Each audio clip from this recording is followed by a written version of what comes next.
మాకు ఎన్నో సంవత్సరాలు ఇంకా 6 సంవత్సరాలు ఇంకా మేము డిఎస్సి కోసం ఎదురు చూస్తూ ఉన్నాము. ఇంతకు ముందున్న ప్రభుత్వం మాకు ఇది డిఎస్సి కావాలని కోరుకున్నాం కానీ మా కష్టాలను ఎవరూ గుర్తించలేదు. కానీ ఇప్పుడు మాకు నారా చంద్రబాబు నాయుడు గారు, లోకేష్ నాయుడు గారు మా కష్టాలని తెలుసుకొని మాకు మెగా డిఎస్సి మీద ఇచ్చిన మాట నిలబెట్టుకున్నందుకు మాకు హృదయపూర్వక ధన్యవాదములు. నేను ఒక డిఎస్సి ఆస్పిరెంట్ని. దాదాపు 6 సంవత్సరాల తర్వాత నోటిఫికేషన్ విడుదల చేశారు. చాలా సంతోషకరమైన విషయం. ఇందుకు గాను విద్యాశాఖ మంత్రి నారా లోకేష్ గారికి, అలాగే ముఖ్యమంత్రి చంద్రబాబు నాయుడు గారికి ధన్యవాదాలు తెలియజేసుకుంటున్నాము. అలాగే ఎస్సీ ఎస్టీ వాళ్ళకి, మైనారిటీ వర్గాల వారికి ఫ్రీ కోచింగ్ సదుపాయం కల్పించారు.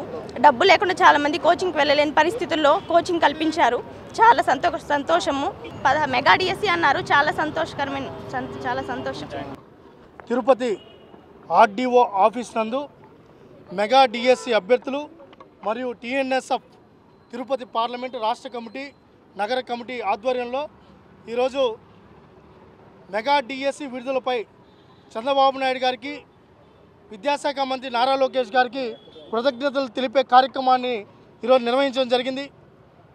6 ఏళ్ల కళ, గత 5 సంవత్సరాలు ఇదే ఆర్డీఓ ఆఫీస్ నందు నేనే, మా విద్యార్థి సంఘాలు, అన్ని సంఘాలు, విద్యార్థులు ఆర్తనాదాలు పెట్టాం, నిరసనలు వ్యక్తం చేశాం, ధర్నాలు చేశాం.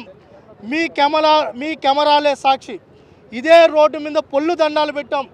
ఇదే వైఎస్ రాజశేఖర రెడ్డికి దండం పెట్టుకున్నా, నీ కొడుకు బుద్ధి మార్చు మార్చు మార్చు అని చెప్పి ఇదే రాజశేఖర రెడ్డి గారి విగ్రహం కాడ దండాలు పెట్టి 5 ఏళ్ళు అలిసిపోయాం. ఆ రోజు చంద్రబాబు నాయుడు గారు ఒక మాట ఇచ్చారు, నేను అధికారంలోకి వస్తానే, కూటమి అధికారంలోకి వస్తానే మొట్టమొదటి సంతకం మెగా డిఎస్సి మీద పెడతాను, అది కూడా 5,000 6,000 పోస్టులు కాదు, 15,000 పోస్టుల పైన భర్తీ చేపడతాను, మళ్ళీ భర్తీలు చేపడతామని చెప్పి ఆ రోజు మాట ఇచ్చారు. ఇచ్చిన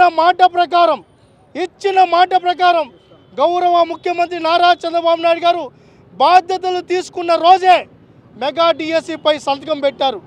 కొన్ని లక్షల మంది విద్యార్థుల జీవితాల్లో ఆశలు చిగురించే విధంగా ఆ సంతకం మారింది. ఆ రోజు అభ్యర్థులందరూ ఆనందం వ్యక్తం చేశారు.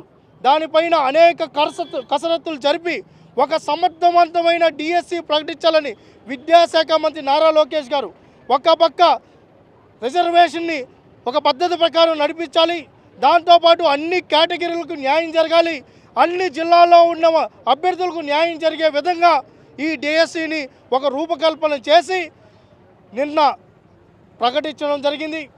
జూన్ జూలైలో ఎగ్జామ్స్ కూడా పెడతామని చెప్పి డేట్లు కూడా అనౌన్స్ చేయడం జరిగింది. ఈ అకాడమిక్ ఇయర్ నాటికే వీళ్ళు టీచర్లుగా ఆ పాఠశాలలోకి వెళ్తారని ఇచ్చిన మాట ప్రకారం గౌరవ చంద్రబాబు నాయుడు గారు, గౌరవ లోకేష్ గారు ఇంత సమర్థవంతంగా డిఎస్సిని ప్రకటించడం చాలా ఆనందదాయకం. ఒక విద్యార్థి సంఘ నాయకుడిగా విద్యార్థుల తరపున మెగా డిఎస్సి ప్రకటించినందుకు చంద్రబాబు నాయుడు గారికి హృదయపూర్వకంగా అభినందనలు తెలియజేసుకుంటూ పాదాభివందనం తెలియజేసుకుంటున్నాం.